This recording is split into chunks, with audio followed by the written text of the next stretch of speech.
Hello, everyone, and welcome to Step 5. Today I'm going to talk about how being an empath affects your ability to heal. First, let's talk about and get clear on what makes an empath different from someone who's not an empath. As every empath that I've coached assumes that everyone else around them is just like them.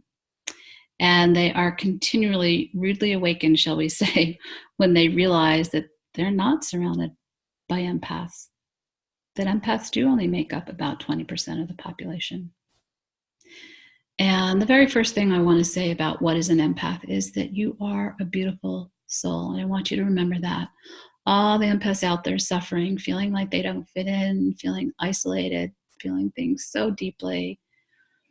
You are a beautiful soul, and I am so happy you're here on the planet. This world needs as many heart-centered feeling people as it can get right now as it transitions into what I don't know.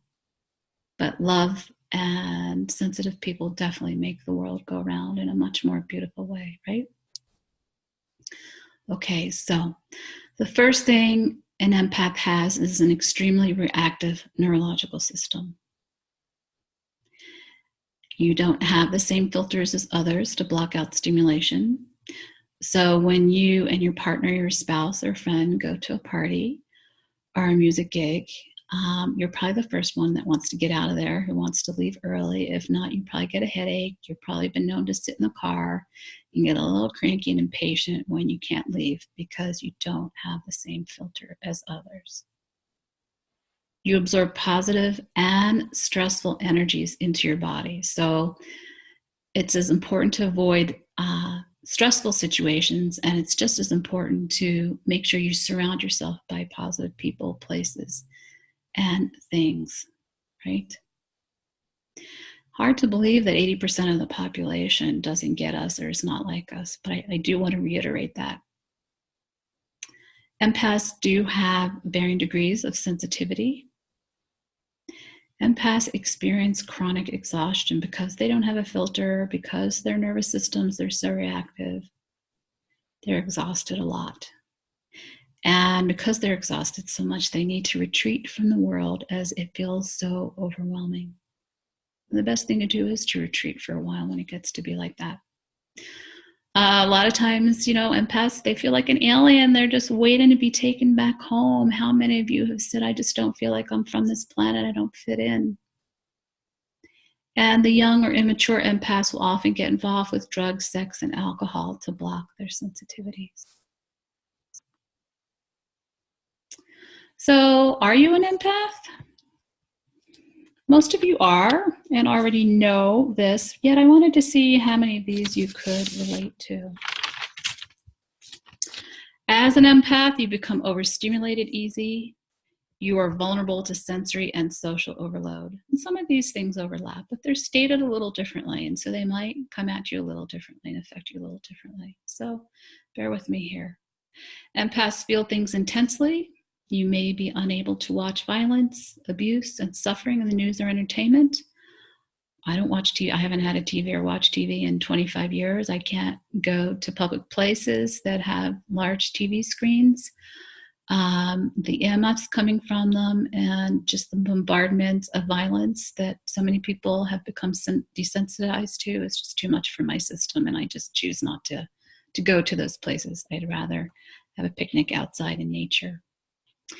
Empaths experience emotional and social hangovers from being around too many people, and intense emotions that linger long after event. How many times have you gone to a party or a meeting and you actually felt energized and felt good, and then you woke up the next day feeling really out of sorts and couldn't figure out why, and then hopefully you tracked it to the meeting? And that's just a good indicator of your needing to do more clearing, even though you felt good. So maybe you could have smudged when you got home or hopped in the shower.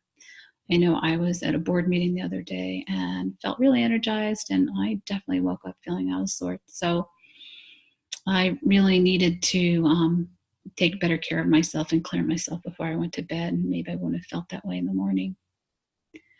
A lot of empaths feel isolated and lonely because You protect yourself by cutting yourself off from the world. A lot of empaths experience emotional burnout. People long to share their suffering with a good, compassionate friend or person. They can just smell you. How many times you've been at a party and someone sits down and strikes up a conversation with you, and all of a sudden they're pouring out their entire life story to you, and before you know it, you've spent the last hour coaching and counseling them, feeling drained and emotionally burnt out, right? As an empath, you can find yourself easily drawn into unhealthy and codependent relationships, especially with narcissists and energy vampires. So my word of advice for you is, do not hang out or have relationships with anybody. I don't care if they're your doctor, your dentist, your counselor, your massage therapist, your lover, your partner, your friends. If they're not an empath or if they don't show any signs of being highly sensitive, simply avoid them, okay?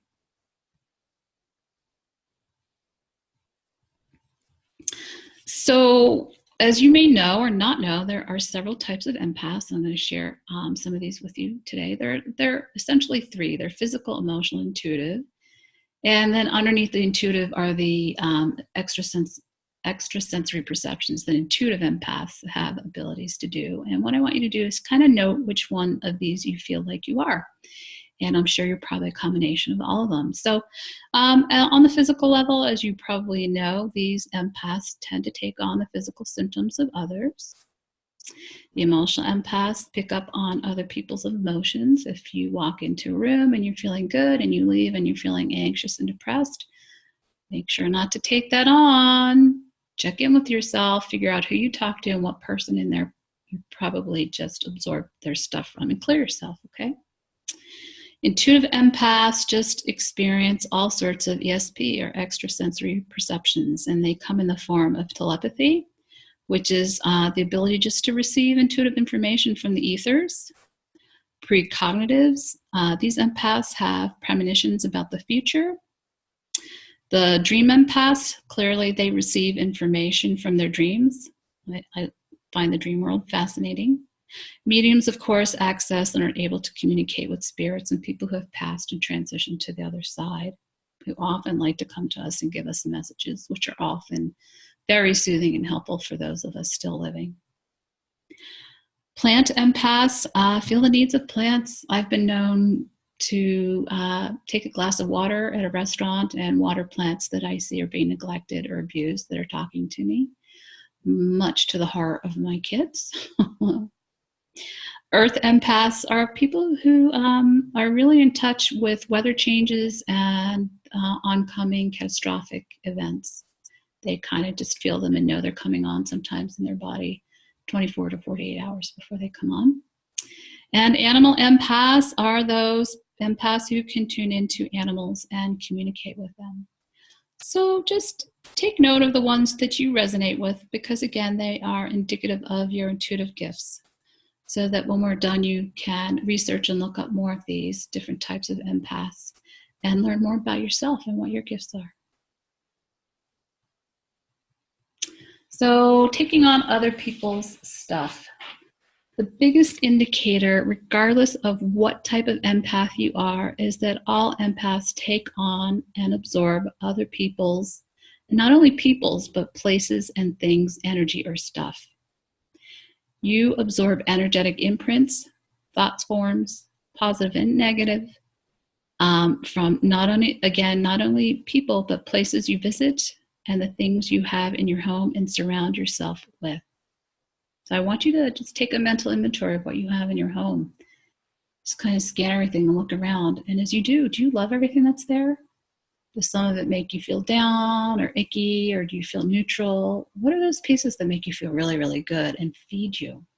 I want you to focus on those, okay? And if you have a lot of memorabilia in your house from those in your family who have maybe passed, I want you to check in with that and see how much of it you have. And see how much of it you need. If you look at it and it brings you down, I want you to reconsider how much of it you have around, okay? So as you're purging and getting rid of stuff, energetically look at everything and see how and if it still continues to serve you as you're taking on the stuff. Okay, so talk about taking on other people's stuff. Empaths, you naturally know how other people are feeling. And not only do you know how they're feeling, you're feeling it for them, you're running it for them, and you probably don't know how to clear it.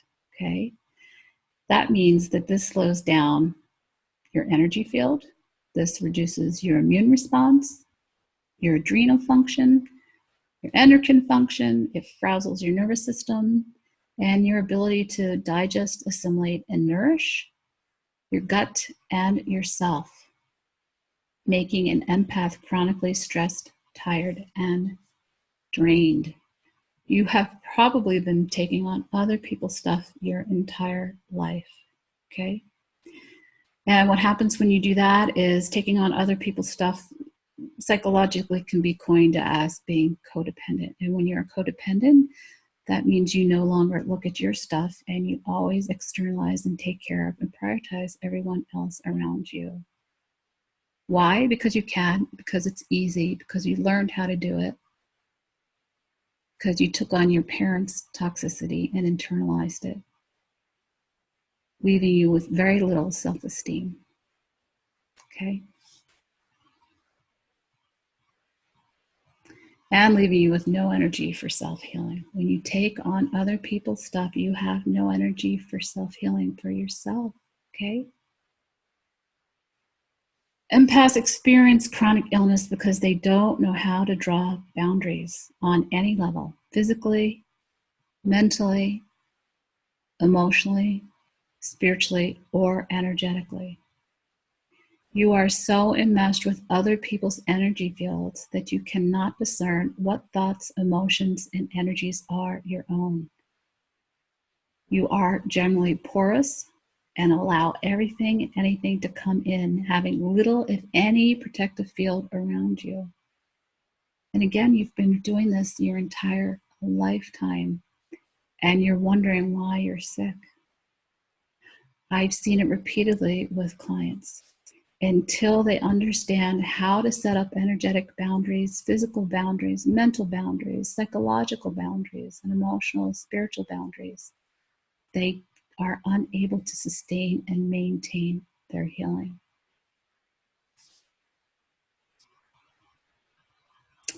So in order to set boundaries, you have to know what's going on inside of you at this moment. And I found this cute little thing here that I wanted to share, for young adults with their inner child in various states of emotions and thoughts.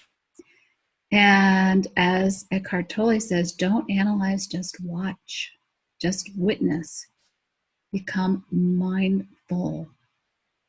Don't judge. It's not right or wrong. It's just what is. Just watch it. And empaths, the best way to become mindful and watch is to simply meditate. Meditation is a way to become more mindful and aware of how you're feeling. Meditation is simply an opportunity to track and discover what's going on inside of you. It doesn't require you're sitting still, doing yoga. You can be in your car, you can be walking around the block, and while you're doing that, you can scan and track your thoughts throughout your day and become aware. Become mindful and witness what's going on inside of you, because if you don't know, then you can't clear yourself. You can't set boundaries if you don't know how you're feeling and what you're thinking. Okay, so how to have energy. As an empath, you need to learn how to stay anchored and rooted in your physical body by constantly grounding, especially when you go out into the world. And always when you go out into the world, I'm always telling coaching clients, put your outdoor hat on, which means when you leave your privacy of your sanctuary, where you can go on autopilot, where you're not constantly bombarded and overstimulated, and you cross that threshold into the outdoor world, you need to make sure your protection is up. Otherwise, you will be inundated by other people's energy. So again, and I can't say this enough, be fully present in your body by grounding, going outside, by getting regular massages through detox, by meditating 10 minutes daily, whether you close your eyes and sit on the couch or whether you actively meditate by taking a walk around the block. And please set up an altar. Set up at least one altar in your home. I have multiple altars in every room. They serve to remind me that I need to practice spiritual hygiene. They serve to remind me to reconnect with God. They serve to remind me to get grounded. They serve to remind me to come back into my body and to reconnect with my heart and my feeling. Your altar can be simple. I have some crystals. I have sometimes a candle. You can use rocks, leaves, statues, deities, archetypes, anything that inspires you, anything that you look at that just makes you, your inner child, just really, really happy and say, oh, I love this. Put it on your altar. So as you walk through the room, you remember, oh, I probably should smudge myself right now. And make sure to set up an altar in that really busiest part of your house, which could be the dining room table or kitchen, where massive communication goes on. And make sure you have a bowl of sage or Palo Santo or essential oil or rose water spray. And each morning and every night before you go to bed, spray everything down. Spray down the table, spray down the room, spray down yourself, your kids, your family, your partner, your pets, your lover, however it is. Okay. The next thing you want to do is use breath work. Deep belly breaths. You can be lying down on the couch. You can do these in the car. Lately, I've been talking out loud to myself. I'll go to the store and do my food shopping, and I'll start talking to myself about what to get, and I'm kind of oblivious, and I just love it. And I'm oblivious, but I'm always well protected the minute I go out the door. I love talking out loud. I talk to my cats. I talk to my dog. I like to sing. Sometimes I'll dance, especially when I don't want to do the dishes. I'll put some good music on. And of course, communing with nature is probably one of the most wonderful, sacred, beautiful ways to have more energy. All of these things, mind you, are giving you energy because they are moving blockages out of your energy body. They are moving blockages out of your mental body.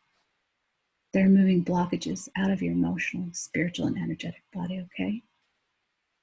When you can't commune with nature, I want you to rest, take a nap in the sun, do some stretching, a couple sun salutations. If you don't want to do that, I want you to do some tapping.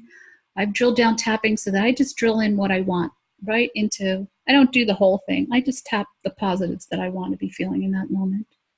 Use essential oils, smudge, play music.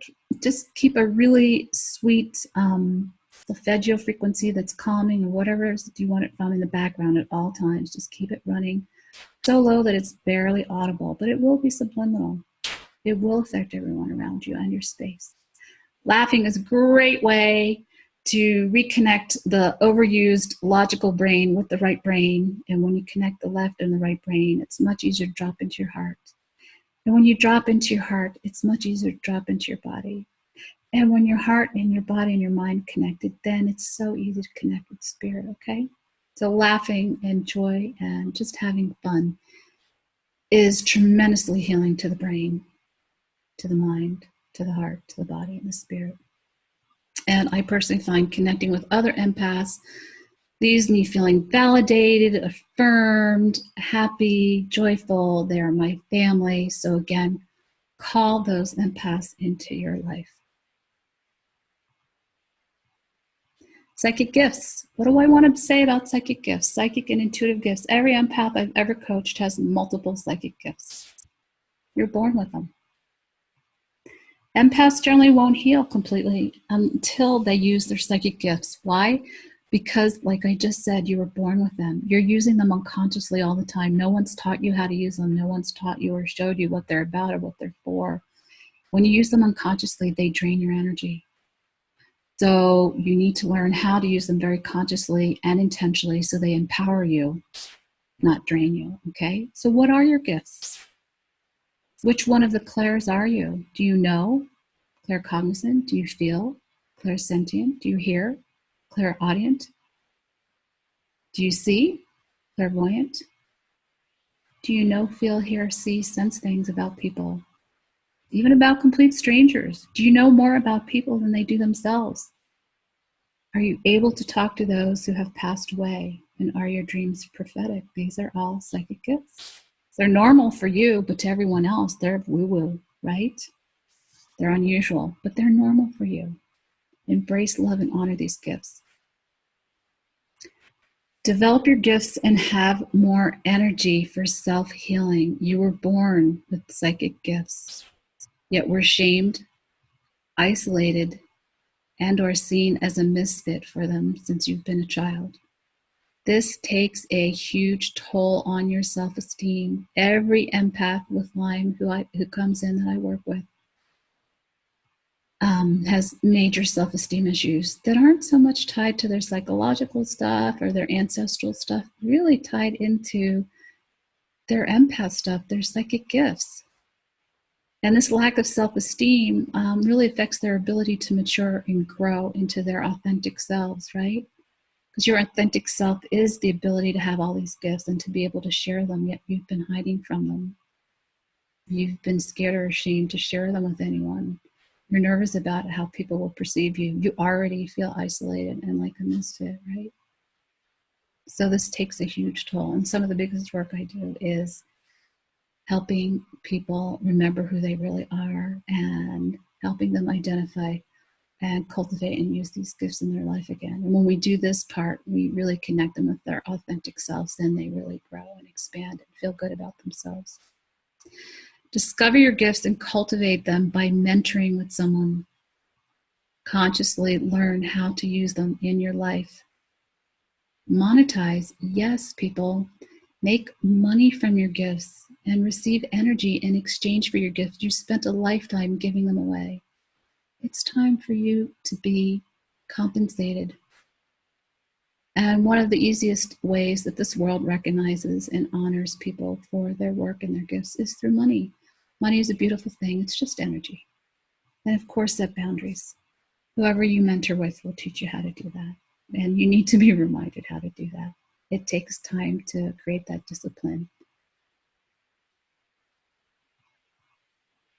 When you own your power by cultivating and using your intuitive psychic gifts, I'm here to tell you that your soul and whole being will feel nurtured. You will feel as though you have come home to your true self at last. You will feel comfortable in your body, life, and world. You will heal quicker and have more energy than you thought possible. So, final thoughts. Again, become aware of how much you absorb other people's energy into your body. Identify and cultivate your psychic gifts because you're using them all the time. So become conscious of using them.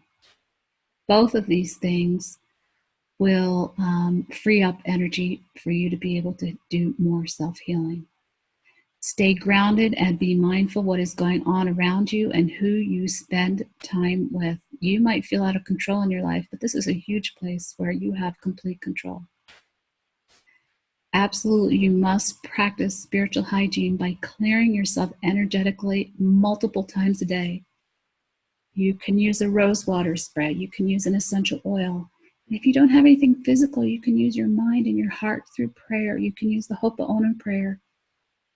Or you can say a 20, 15-second prayer. You can pray in the shower. I do the Ho'oponopono prayer in the shower, to the water, to the earth, to the air, to the fire, to the plants, to all living beings, to the planet. Then when that water, as it drains out, I do the Ho'oponopono prayer to the water and give thanks to it. Because think about that water. It's just used and misused to just clear and cook off. And it's very rarely ever prayed upon and given thanks to the beauty it gives all of us each and every day. Let alone that we're at least made up of 70 to 80% or more of water in our bodies, okay? So know you are loved and the world needs more gifted, heart-centered, and beautiful empaths. If you would like to continue receiving support and guidance and one-on-one help integrating these steps more deeply into your life, you can join my 4-month Holistic Transform Lyme program for empaths by signing up for a discovery session.